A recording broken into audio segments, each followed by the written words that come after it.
सिख हुक्मरान महाराजा रंजीत सिंह की ख्वाहिश पर खालसा फौज को मुनज़्ज़म करने के लिए फ्रांसीसी फौज के जनरल जीन्स फ्रांसोआ अलॉर्ड और इनके खानदान ने लाहौर में क़याम किया।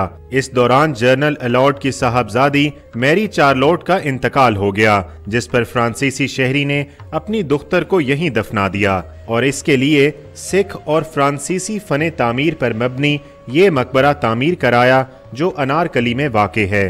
His family, he was married with a local woman. General Allard ने यहाँ शादी कर ली और उसके बच्चे भी हुए, लेकिन जिस वक्त उसकी वफात हुई उस वक्त उसके खानदान के दीगर अफराद फ्रांस में थे। His family was in France to visit. फ्रांसीसी जनरल अलॉर्ड का इंतकाल 1839 में पेशावर में हुआ।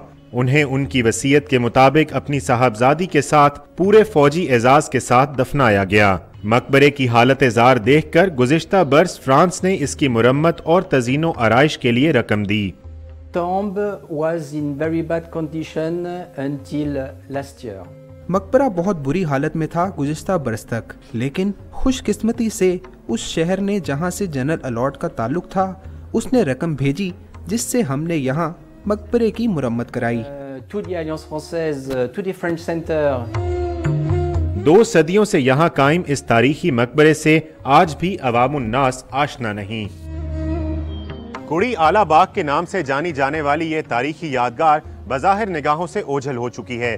ज़रूरत इस अमर की है कि इस तारीखी विरसे को सयाहों से रोशनास कराने के साथ इसकी मुनासिब देखभाल भी की जाए। कैमरामैन महबूब मलिक के साथ उमर फारूक, डॉन न्यूज़, लाहौर।